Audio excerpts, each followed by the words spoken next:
पैशांच्या ठेवीवर अधिक व्याज मिळवण्याच्या नावाखाली जिल्ह्यातील शेकडो नागरिकांनी बँकेत ठेवी ठेवल्या। मात्र गेल्या 6 महिन्यांपासून या बँकेतून पैसे काढण्याच्या हालचाली बंद झाल्या। त्यामुळे पैशांच्या परताव्यासाठी 30 ते 35 ठेवीदार अवधूतवाडी पोलीस ठाण्यात धडकले। 2016 मध्ये यवतमाळ शहरातील जाम मार्गावरील एका कॉम्प्लेक्समध्ये खासगी TWJ बँकेनं कार्यालय थाटलं। या दरम्यान ठेवीवर आकर्षक व्याज मिळणार असल्याची बतावणी करण्यात आली। त्यानुसार यवतमाळ शहरासह घाटंजी आणि आजूबाजूच्या तालुक्यातील 500 ते 700 नागरिकांनी या खासगी बँकेत ठेवी ठेवल्या।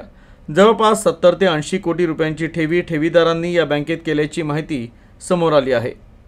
ठेवीनंतर बहुतांश नागरिकांनी पैसे बँकेत जमा केले, त्याच प्रमाणात काढले सुद्धा।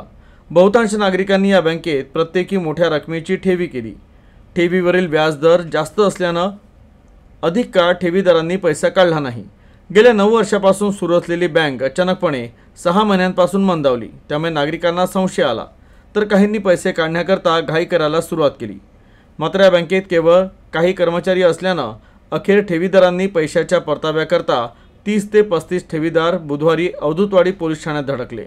सूरज मडगुलवार आणि त्याचे जे एजंट आहे ते खूप गोड बोलायचे आणि त्यांचा एक नवीच फंडा असायचा, काय आमचं हे नोटरी देत आहोत, आम्ही स्टॅम्प देत आहोत, आम्ही सर्व काही तुम्हाला प्रूफ दाखवत आहोत, आमचं सर्व लीगल आहे। पण त्यांचं सेबीमध्ये पण काही रजिस्ट्रेशन नाही आहे, तरी पण त्यांनी आम जनतेचा असा पैसा त्यांना पगार कमी पण त्यांना इंटेन्सिव्ह खूप भेटायचा।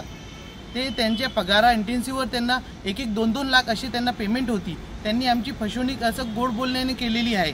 आम्ही वारंवार तिथं चक्रा मारले वगैरे, तर आमचं काही समाधान झालेला नाही आहे।